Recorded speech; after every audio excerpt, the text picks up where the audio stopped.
Ok, les yeux fermés, le regard redressé. On se retrouve à nouveau dans l'intériorité, dans l'intériorisation de l'énergie, phase importante de la méditation. Alors on peut vraiment s'entraîner à intérioriser cette énergie. Swami Kriyananda parlait de ses expériences d'aller chez le dentiste sans anesthésie. Et du fait que quand on peut retirer l'énergie suffisamment donc des sens, on peut vraiment passer à côté de la douleur. Littéralement, on se retire des sensations douloureuses. Donc ça, c'est un des avantages de celui qui sait retirer ou contrôler son énergie, justement. C'est aussi ce que Yogoda nous entraîne à faire. Mais l'autre bienfait bien plus grand, c'est qu'on peut emmener notre conscience là où on souhaite. On n'est plus dépendant de situations extérieures, de déclencheurs extérieurs, mais on peut choisir. Et là, on va choisir d'amener notre attention un instant à la jonction des sourcils.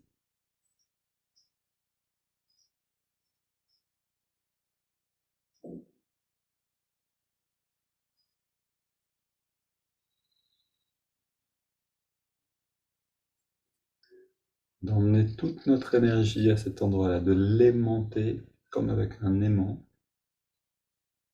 On attirerait de la maille de fer. De la même manière, on attire toutes les énergies, toute l'énergie en nous vers ce qu'on appelle l'œil spirituel.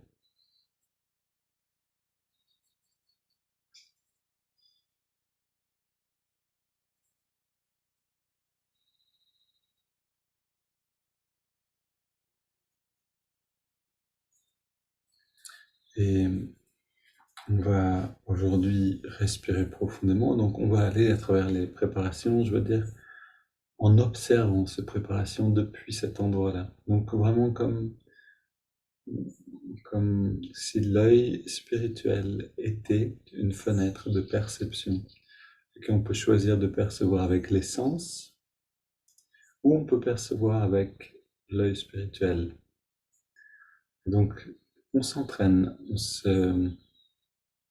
s'entraîne à le faire, on place l'attention là-haut, et puis tout ce qui vient, la respiration elle-même, les étirements, les contractions détentes, tout ce qui vient, on va le percevoir depuis là-haut.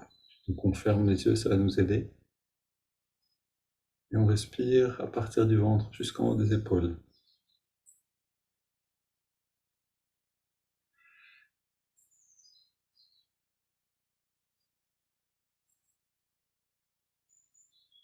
Grande respiration assez lente.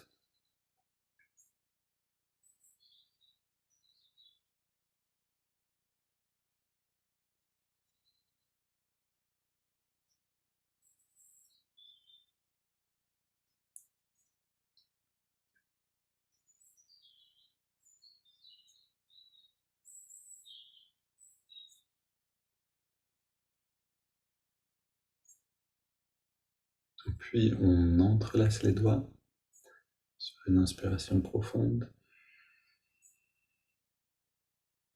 On expire, on pousse les mains vers l'avant, on arrondit le dos. Inspire, on étire vers le ciel. Expire, on se penche vers la gauche. Inspire, retour au centre. Expire, on se penche vers la droite. Et on regarde, est-ce qu'on peut sentir, voir, percevoir ces mouvements, ces sensations depuis le lobe frontal, l'œil spirituel. Retour au centre à l'inspire et expire, on se tourne vers la gauche. On pose les mains en soutien à la rotation.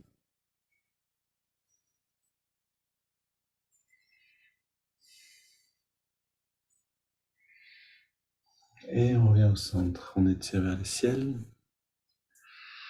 Expire, on se tourne vers la droite, on pose les mains en soutien à nouveau.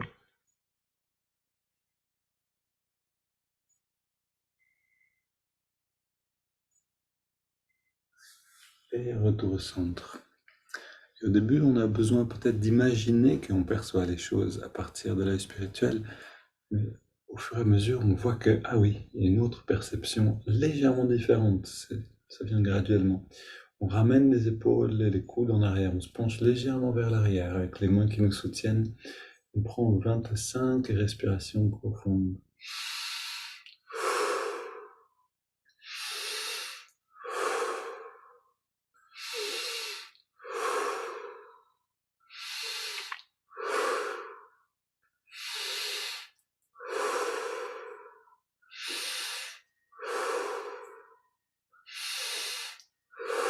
Graduellement, on augmente l'amplitude.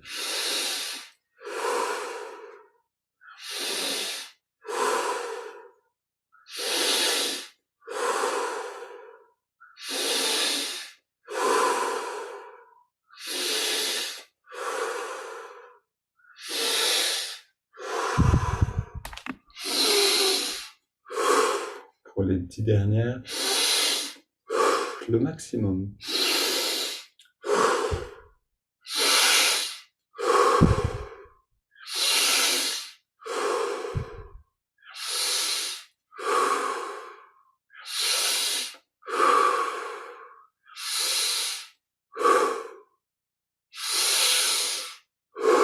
Trois dernières. Pour saturer en oxygène et en énergie. Et on revient au centre. Le dos redressé, les mains posées sur les cuisses pour vers le ciel. On prend une lente et longue inspiration. On garde l'air à l'intérieur. On retient, on détend tout, tous les muscles, les bras, les jambes, on passe à travers le corps, on relâche. Et puis on expire par la bouche en relâchant encore plus. Puis on arrête de respirer. Et on plonge dans le ressenti intérieur.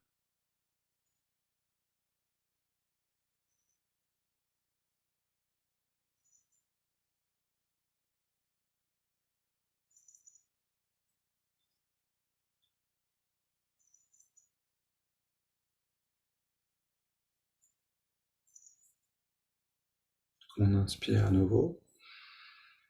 On remplit bien les poumons. On garde l'air dedans, on rentre le ventre, on contracte le périnée. On relâche et on expire.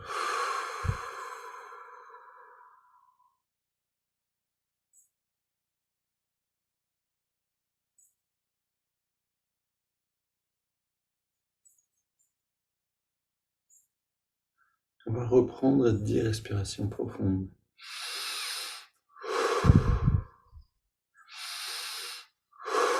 En les percevant depuis l'œil spirituel.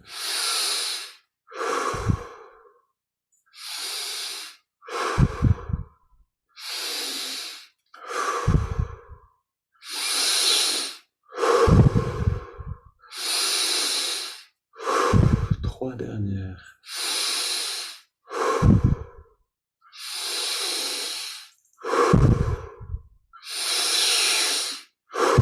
Puis on inspire lentement. On garde l'air à l'intérieur. Encore une fois, on détend tous les muscles, les bras, les jambes, le ventre, le dos, la poitrine, les omoplates, le cou. Et on laisse l'air sortir sans faire d'effort. Et à nouveau, on profite de cet arrêt du souffle pour découvrir ce paysage intérieur, l'énergie.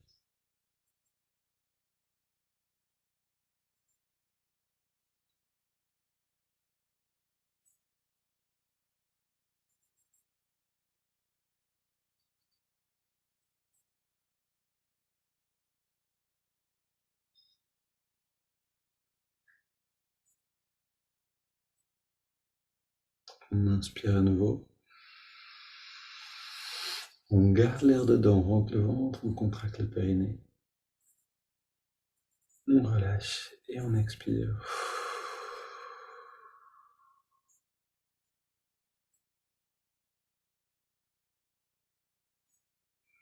Maintenant, laisse le corps respirer à son rythme.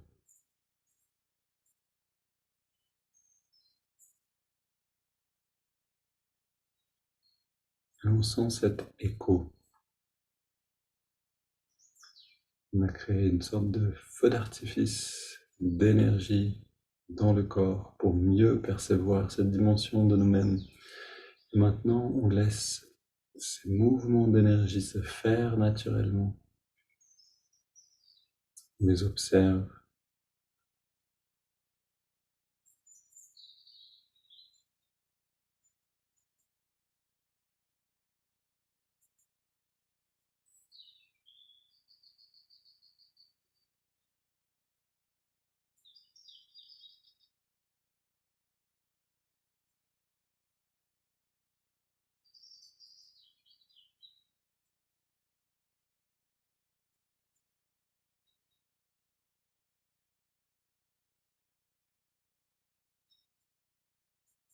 Puis double inspire par les narines. On serre les poings, on contracte tous les muscles. Expire, détente, encore 2 fois.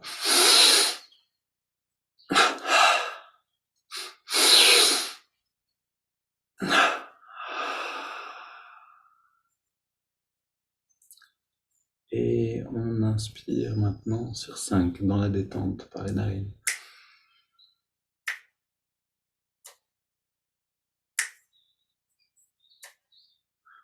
On garde l'air dedans.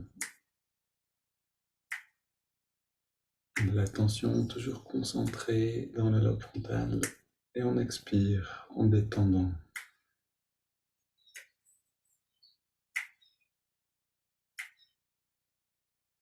Inspire à nouveau, cette fois avec le ressenti de l'énergie qui remonte le long de la colonne. On garde l'air à l'intérieur et on sent cette énergie qui vient dans le lobe frontal, comme une densité différente, on ressent là-haut. Et on expire, en sentant ce bien-être, cet apaisement du mental et du cœur. On inspire à nouveau.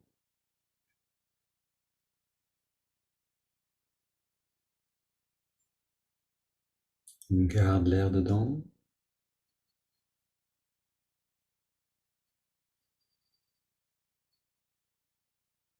Expire.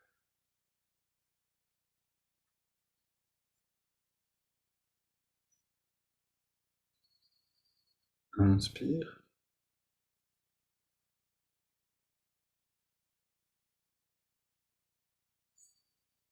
On retient.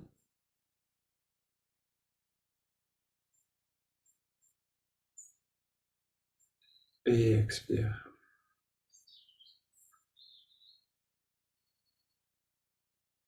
Puis on prend une inspiration profonde.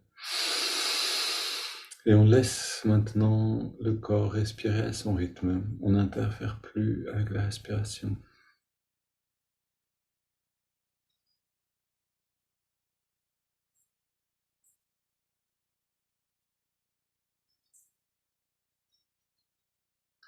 Et on sent les effets de ces respirations triangulaires, mais aussi de toutes les préparations jusqu'à maintenant.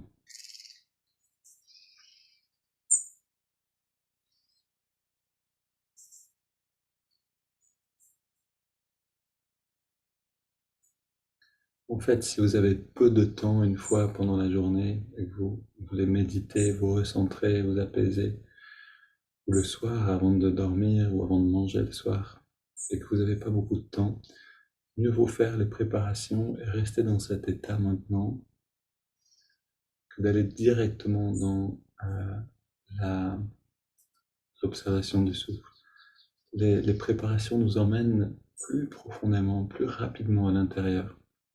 Une fois qu'on est à l'intérieur, on peut aller dans le détail, on peut travailler avec la concentration Hongso et vraiment se retirer plus encore du monde. Quand on a peu de temps, voilà ce que je conseille. Ok, les enseignements, alors écoutons dans cette intériorité ce passage ce passage de, du livre God is for everyone, Dieu est pour tous. Les enseignements spirituels annoncent les découvertes faites par des chercheurs individuels, comparables aux chercheurs scientifiques. Mais comme la science matérielle, ils invitent les gens à vérifier chaque affirmation.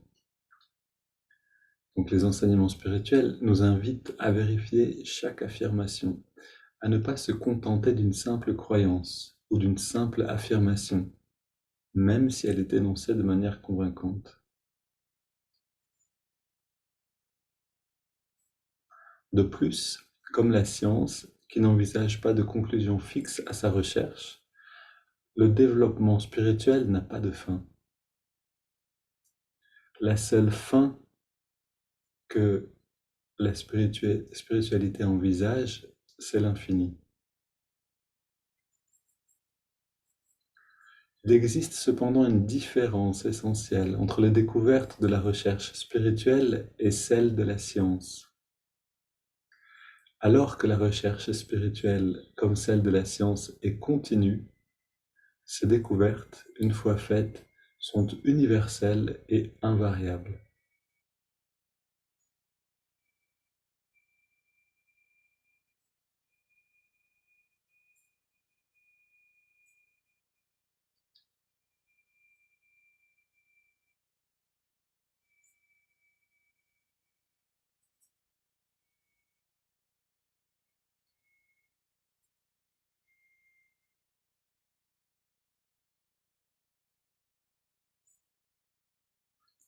Alors soyons comme ce bon scientifique qui va dans le laboratoire ici, de la conscience, le laboratoire du corps, on se sert de la respiration, de l'attention, voilà nos outils. On se sert du ressenti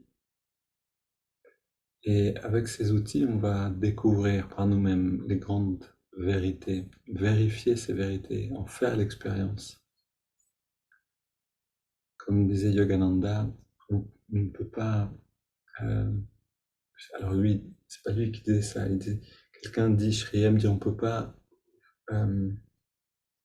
prouver l'existence de Dieu comme dans un tube à essai, comme on fait dans un laboratoire scientifique. Par contre, et ça c'est Yogananda qui le disait, allez profondément dans la méditation et vous allez sentir un bien-être extraordinaire. Et ce bien-être, c'est la preuve de l'existence de Dieu. La béatitude elle-même, c'est cette expérience du divin. Pour en faire l'expérience, on a besoin de se retirer du monde temporairement. On amène donc l'attention dans les narines.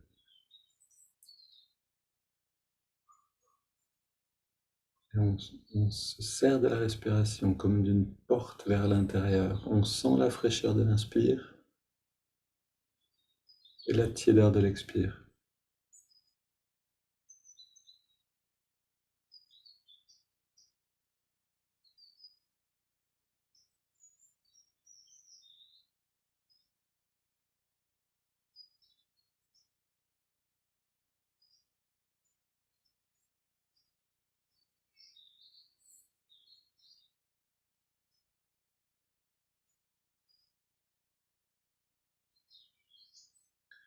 Le résultat de notre expérience scientifique intérieure, ce résultat, la qualité de ce résultat va dépendre de chacun des éléments.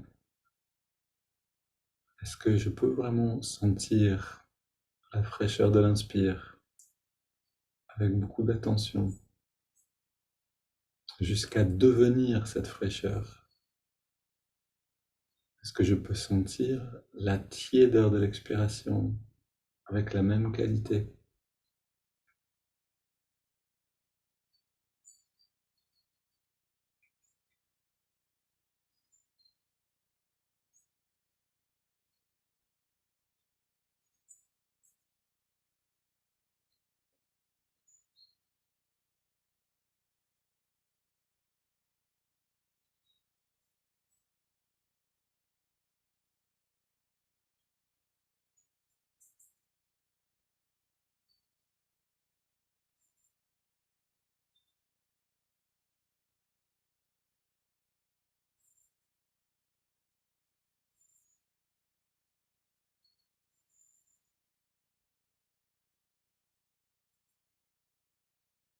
Est-ce que je peux rester fidèle à cette observation du souffle, malgré les pensées qui vont venir frapper à la porte?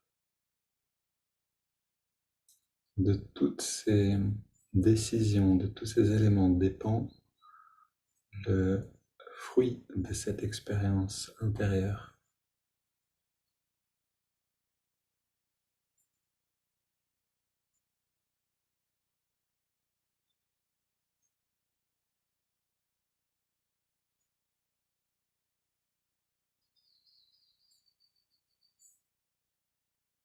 La clé n'est pas dans le fait de faire un effort énorme pendant 2 secondes, puis après d'oublier, puis de recommencer à faire un effort énorme d'attention. La clé, c'est dans la continuité. Est-ce que pendant 5 respirations, on peut rester entièrement présent? Si on peut le faire, on est sûr que l'esprit s'intériorise.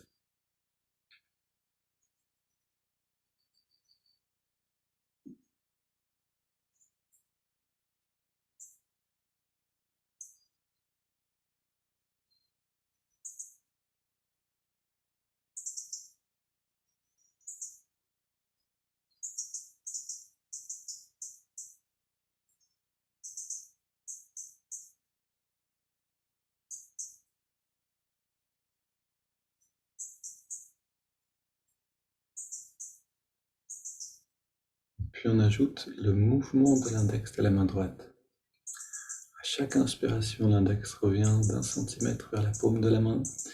À chaque expiration, on relâche l'index en relâchant en même temps tous les muscles du corps.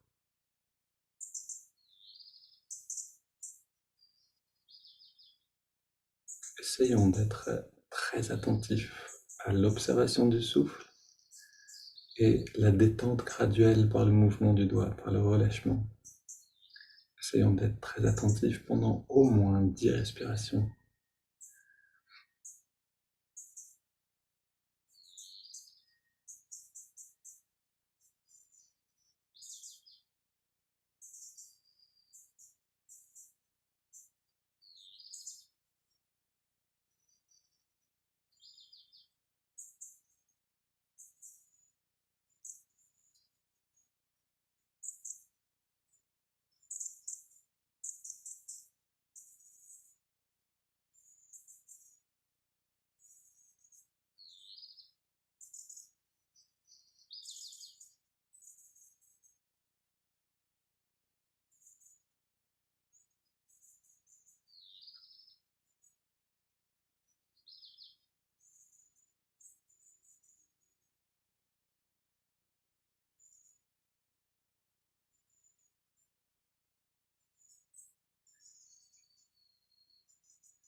Et on approfondit détente et mobilité tout en intégrant le mantra Hong So. Hong accompagne l'inspiration, So chaque expiration, mentalement seulement.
Puis on inspire profondément par les narines, expirant 3 fois par la bouche. Petite pause après l'expire. Détente. Et on laisse l'air aller et venir à nouveau. On abandonne les efforts. On abandonne l'observation du souffle, le mantra et le mouvement du doigt.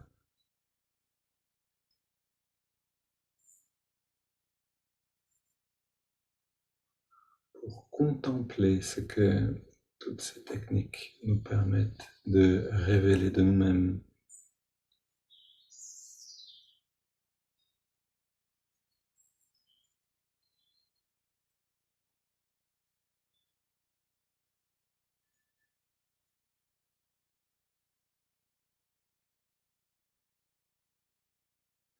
Et aujourd'hui, faisons l'expérience de ce bien-être à partir de l'œil spirituel, comme si, établi là-haut, on l'observait par la fenêtre du lobe frontal.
Puissions-nous garder et retrouver cet état-là pendant cette journée.